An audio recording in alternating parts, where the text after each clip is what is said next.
Hey friends, Ash here with Gents, and today I'm coming at you guys with 10 different fragrances that drive women crazy. Obviously this list is going to be geared more toward guys who are learning about fragrances, guys who are maybe figuring out which fragrances they should check out for themselves to see if they like them, to see if they work for them. If you have an enormous collection, this video probably not for you, but feel free to stick around anyway. I've got a lot to cover, so let's go ahead and jump into this 10 fragrances that drive women crazy.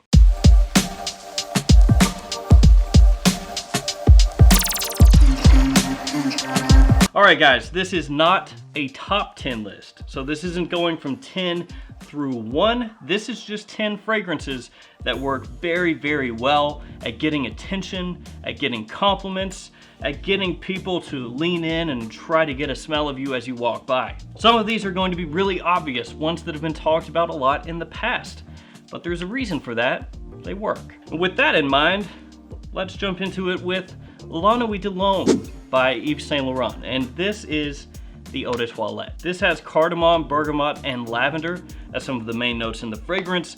There are many La Nuit de l'Homme flankers out there, which is fragrances that are in the La Nuit de l'Homme line, but they're a different take on this DNA, or at least most of them are a different take on this DNA. Other ones are just completely fragrances off by themselves. But in this video, we're not talking about La Nuit de l'Homme Eau de Parfum, or Le Parfum, or L'Intense, just the original Eau de Toilette. Of course, this fragrance at this point is probably best well known for being hyped up by Jeremy Fragrance as one of his favorite fragrances back when he really got that first push and got his channel really growing. No matter what you think about Jeremy Fragrance though, La Nuit de l'Homme Eau de Toilette just works. It's a big compliment pulling fragrance, one of the best date night scents out there. It gets attention and it's gonna have people around you thinking that you smell sexy. And for a lot of guys out there who are just getting into fragrances, that is the type of fragrance they're going for. Yeah, maybe the performance on this fragrance is not the best in the world. If you're worried about the performance though, you could always go heavier on the sprayer. Hopefully then you would get a little bit better projection so that if you wanted to, you could potentially be that annoying fragrance guy and fill up a room and maybe get a little better longevity out of the fragrance as well. The note this is most well known for, the cardamom, comes across in this fragrance as spicy, sweet, and as I said before, sexy. And even though that fragrance may be a little bit played out to some people, it still works very, very well. That's gonna lead us into the next fragrance in this list, and this one also is a date night kind of fragrance, spicy, sexy, sweet kind of fragrance, and it's this one, Dolce & Gabbana The One, and this is the Eau de Parfum. Honestly though, you could go with the Eau de Toilette as well. That one, also a huge compliment pulling fragrance. This one, the same way as La Nuit de l'Homme, is the type of scent that has people thinking you smell sexy or even edible. This is not a gourmand fragrance, which means this doesn't smell actually edible like food would, but it's the type of fragrance that will pull compliments or comments like that. It's got amber, tobacco, ginger, cardamom, and grapefruit as some of the notes in the fragrance. So you've got a little bit of that fresh ginger and grapefruit, and as it dries down, you get the warm, inviting tobacco and amber. And the One is the type of fragrance that doesn't have a funky tobacco note. This one very much leans, as I said before, on the warm, sweet, sexy side of things. Another fragrance considered one of the best date night fragrances on the market in terms of designers, along with La Nuit de l'Homme. That's why I paired them right next to each other. Dolce & Gabbana The One, along with La Nuit de l'Homme. Next up is 3 fragrances that I just put together, and there is a reason for that. It's Dior Sauvage, along with Y, Eau de Parfum by Yves Saint Laurent, and Bleu de Chanel. Each one of these fragrances has 3 different iterations at this point.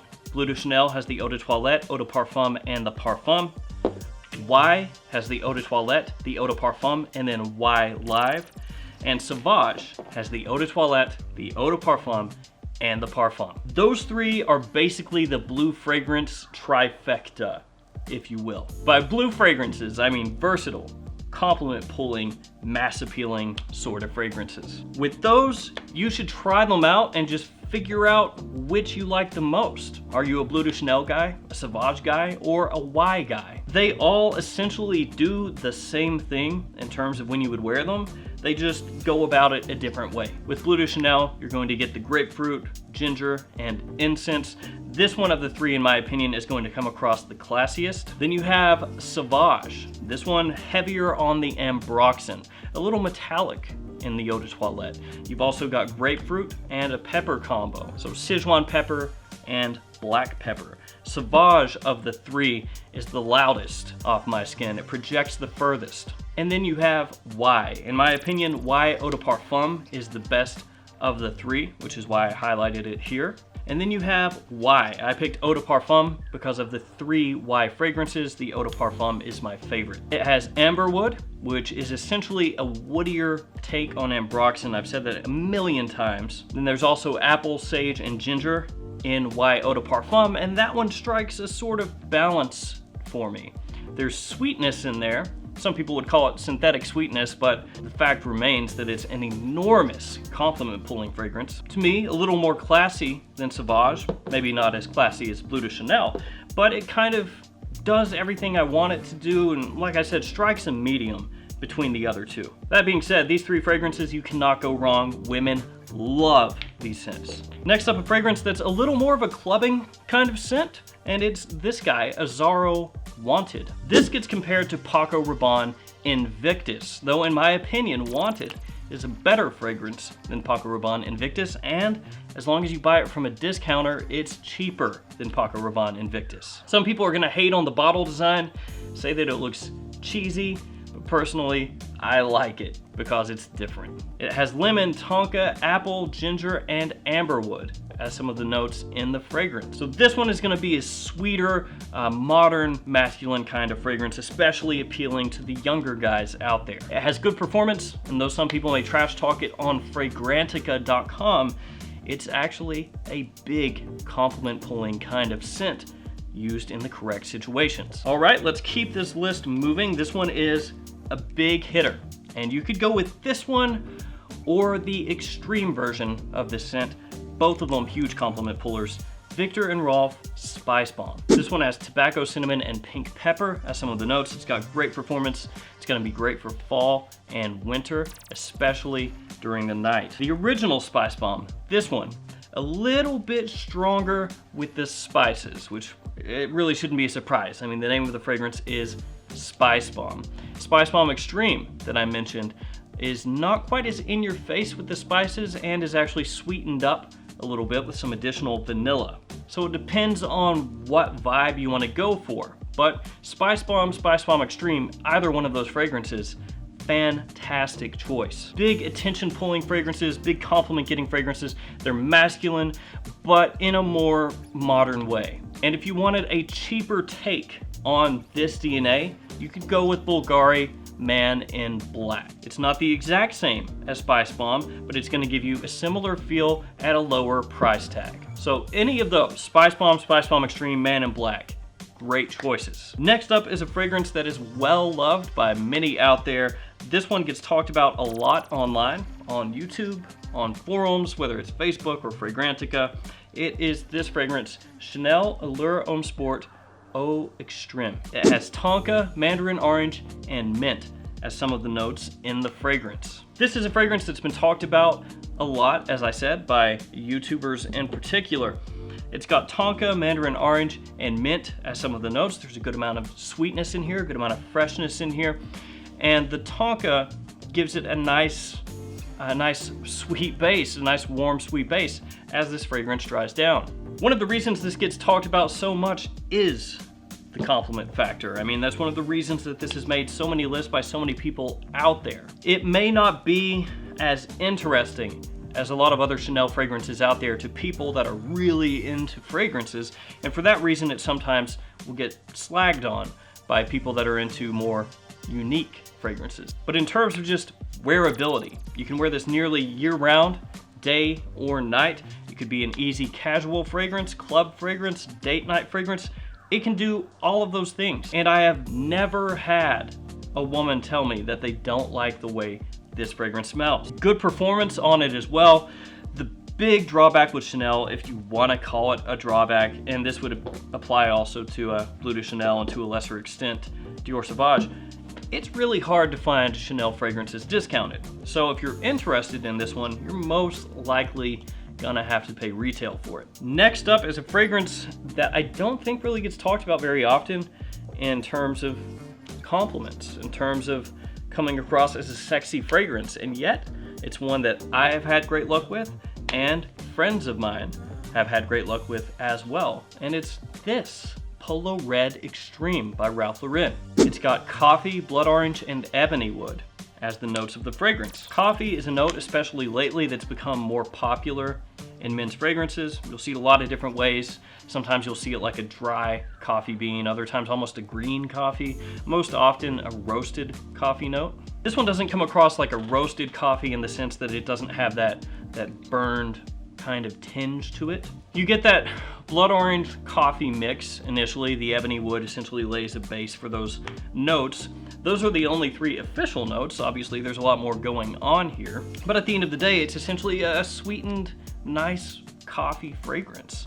And women really seem to be drawn to it. With the bottle look, you would think it's nighttime only kind of scent, but I think it's easily pulled off during the day as well. Polo gets ragged on a lot of times for having boring flankers, boring releases, and I understand where people are coming from when they say that. For me, Polo Red Extreme is very nice, but Polo Red Intense, a little more forgettable for me. Polo Red Rush that came out after this one honestly sucks. But Polo Red Extreme, with that sweetness and the way it comes across, women love. And I guess I should say, when I say women love it, I'm saying in general. Obviously, not everybody on earth is going to love every one of these fragrances. So when I talk about these, don't assume that 100% of people on the planet are going to love it just because I've had great success with it.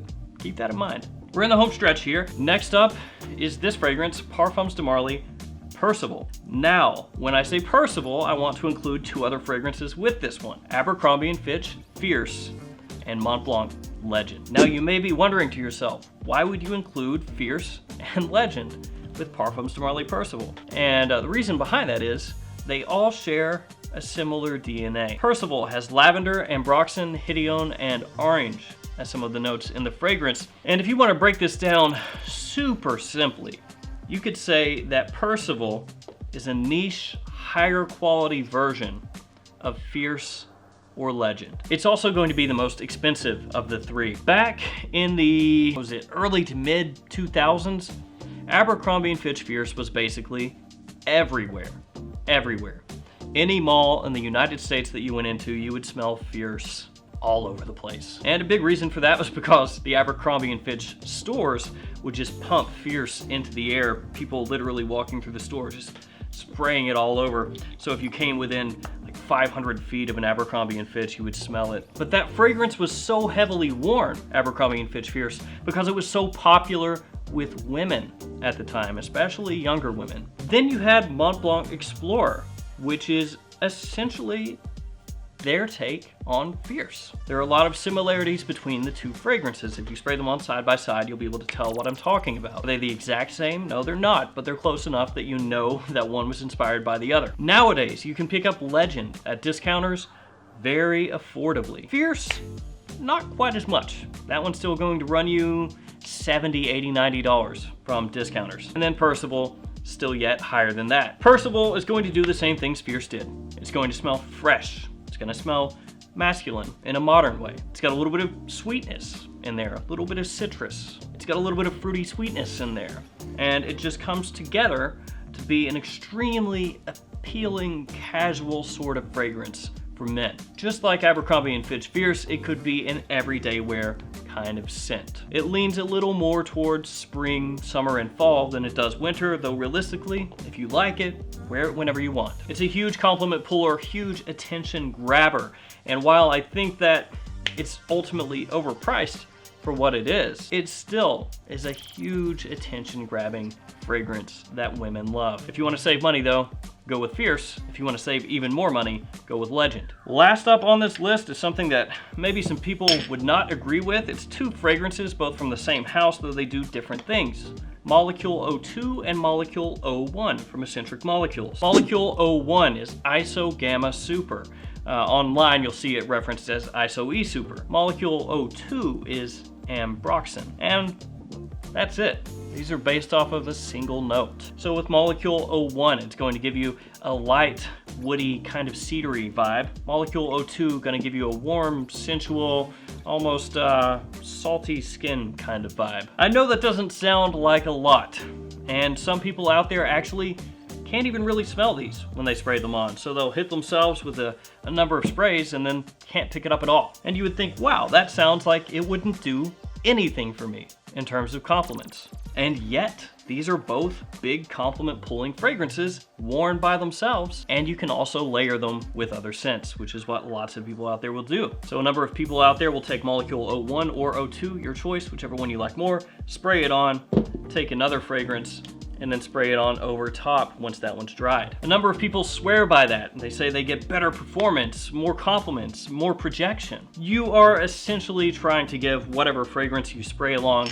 with this one an added base of either Ambroxan or Iso E Super. So while this may not seem like much, one single note, one aroma chemical, however it's marketed, you know, Ambroxan, Iso E Super. Fact of the matter is, these two fragrances have worked well for lots of people out there. Now, this is not the type of fragrance that you choose to wear if you want to smell the fragrance that you're wearing. Give you a really attractive, magnetic, personal scent cloud. So when somebody's in close to you, they're gonna be able to pick this up. And for a lot of people out there, it works like a charm. And I can tell you guys from experience, I've gotten compliments wearing both of these. So that's gonna wrap up this list of 10, technically more than 10, but 10 fragrances that drive women crazy. I'll try to do another one of these in the future, highlighting some other fragrances, some well-known, others not as well-known, that have done perfectly for me over the years. As always, guys, thanks so much for hanging out with me today. Thanks for all your support.